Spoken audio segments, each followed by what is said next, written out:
అదరగొట్టే కారం రంగు రుచి ఆచి కారం పొడి.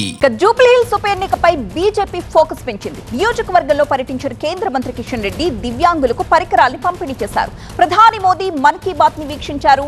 బీఆర్ఎస్ కాంగ్రెస్ వి ప్రచార ఆర్భాటాలు మాత్రమే అని విమర్శించిన కిషన్ రెడ్డి ఎంఐఎం ని నమ్ముకుని కాంగ్రెస్ బీఆర్ఎస్ రాజకీయాలు చేస్తున్నాయని అన్నారు. జూబ్లీ హిల్స్ కు కాంగ్రెస్ బీఆర్ఎస్ చేసిందేమీ లేదు అన్నారు. తెలంగాణలోకి బీజేపీ అధికారంలోకి రావడం ఖాయమని, తొలి విజయం జూబ్లీ హిల్స్ తోనే ప్రారంభమవుతుందని అన్నారు ఆయన.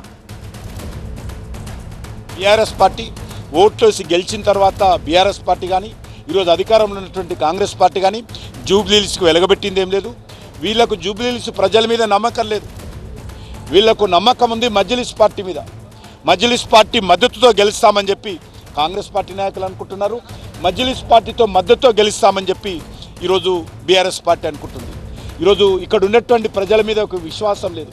ఎంతసేపు మజ్లిస్ పార్టీని దువ్వడము, మజ్లిస్ పార్టీని కనిపిస్తే వంగి సలాములు కొట్టడము, మజ్లిస్ పార్టీ నాయకులకు మరి ఈరోజు మోచేతి నీళ్లు తాగేటువంటి సాంప్రదాయం రెండు పార్టీలకు ఉన్నది. ఈ రెండు పార్టీలు ఎంతసేపు మజ్లిస్ పార్టీని ఏమన్నారు, మజ్లిస్ పార్టీని పల్లెత్తు మాట మాట్లాడరు.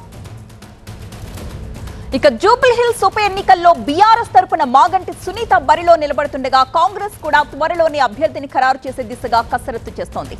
ఈ క్రమంలోనే బీజేపీ కూడా అభ్యర్థి ఎంపికపై దృష్టి పెట్టింది. గతంలో బీజేపీ తరపున ఇక్కడి నుంచి బరిలోకి దిగిన లంకెల దీపక్ రెడ్డి మరోసారి బరిలో ఉంటారా లేక కొత్త వారికి అవకాశం ఇస్తారా అన్నది ఇప్పుడు తేలాల్సి ఉంది.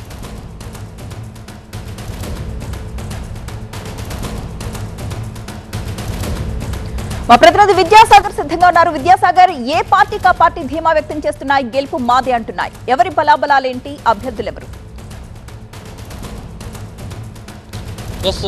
జూబ్లీ హిల్స్ ఉప ఎన్నిక మీద మూడు ప్రధాన పార్టీలు కూడా పెద్ద ఎత్తున ప్రచార పర్వానికి తెరతీశాయి. ముఖ్యంగా ఇప్పటికే బీఆర్ఎస్ అభ్యర్థిని ప్రకటించి ముందస్తు ప్రచారాన్ని స్టార్ట్ చేయగా ఇప్పటికే బూత్ లెవెల్ మీటింగులతోటి జాతీయ పార్టీలైనటువంటి కాంగ్రెస్ బీజేపీ కూడా తమ ప్రచారాన్ని చాప కింద నీరులా కొనసాగిస్తున్న పరిస్థితి కనిపిస్తుంది. ముఖ్యంగా బీఆర్ఎస్ నుంచి ఇప్పటికే అభ్యర్థిగా దివంగత నేత మాగంటి గోపీనాథ్ భార్య మాగంటి సునీతను ప్రకటించగా ఇక జాతీయ పార్టీలైనటువంటి కాంగ్రెస్ బీజేపీ నుంచి ఎవరు బరిలోకి దిగబోతారన్నది కొంత ఇంకా సస్పెన్స్ కొనసాగుతున్న నేపథ్యంలో కాంగ్రెస్ నుంచి అధికార కాంగ్రెస్ నుంచి ఇప్పటికే నవీన్ యాదవ్, అదేవిధంగా బొంతు రామ్మోహన్, అంజన్ కుమార్ యాదవ్ లాంటి కీలక నేతల పేర్లు రేసులో వినిపిస్తున్నాయి. వారిలో కాంగ్రెస్ రాష్ట్ర నాయకత్వం ఎవరి పేరును అధిష్టానానికి పంపుతుంది, అధిష్టానము ఎవరిని ఫైనల్ చేస్తుందో వేచి చూడాల్సిన పరిస్థితి కనిపిస్తుంది. ఇక ముఖ్యంగా బీజేపీకి సంబంధించి గతంలో బరిలో నిలిచినటువంటి లంకల దీపక్ రెడ్డి పేరే ప్రధానంగా వినిపిస్తుంది. ఎందుకంటే గతంలో పార్టీ తరఫున పోటీ చేసి ఓడిపోయిన వ్యక్తికి మరొకసారి అవకాశం ఇవ్వాలంటూ కూడా స్థానిక నేతలు డిమాండ్ చేస్తున్నారు. అందులోనూ కేంద్ర మంత్రి కిషన్ రెడ్డి సికింద్రాబాద్ పార్లమెంటు పరిధిలో వస్తున్నటువంటి జూబ్లీ హిల్స్ కాబట్టి ఆయన అనుచరుడిగా ఉన్నటువంటి లంకల దీపక్ రెడ్డిని ఆ సీటు వరించేటువంటి అవకాశం ఉందన్నటువంటి ప్రచారం బలంగా సాగుతుంది. ఇక ఆయనతో పాటు ఈసారి కూడా తమకు కూడా అవకాశం ఇవ్వాలంటూ కొంతమంది మహిళా నేతలు కూడా మహిళా కేటగిరీ విభాగంలో సీటును ఆశిస్తున్న వారి లిస్టులో ఉన్నారు. ఇప్పటికే రాష్ట్ర నాయకత్వం ముందు వారి వినతులను పెట్టిన కూడా మనకి సమాచారం అవుతుంది. ముఖ్యంగా జూటూరు కీర్తిరెడ్డి, అదేవిధంగా వీరపనేని పద్మ, ఆకుల విజయ్ ఈ ముగ్గురు కూడా జూబ్లీ హిల్స్ నుంచి పోటీ చేసే అవకాశం ఇస్తే కనుక తమ సత్తా చాటుతామంటూ కూడా రాష్ట్ర నాయకత్వానికి అదేవిధంగా పెద్దలకు ఇప్పటికే పెద్ద ఎత్తున విన్నపాలు చేస్తున్న పరిస్థితి కనిపిస్తుంది. ఈ మూడు పార్టీల నుంచి ఎవరు బరిలో దిగుతారన్నది వేచి చూడాల్సిన పరిస్థితి నెలకొంది. షెడ్యూల్ వచ్చిన తర్వాతే బీజేపీ అభ్యర్థన ప్రకటన ఉంటుందంటూ కూడా ఈరోజు కిషన్ రెడ్డి హింట్ ఇచ్చినట్టుగా మనం భావించవచ్చు.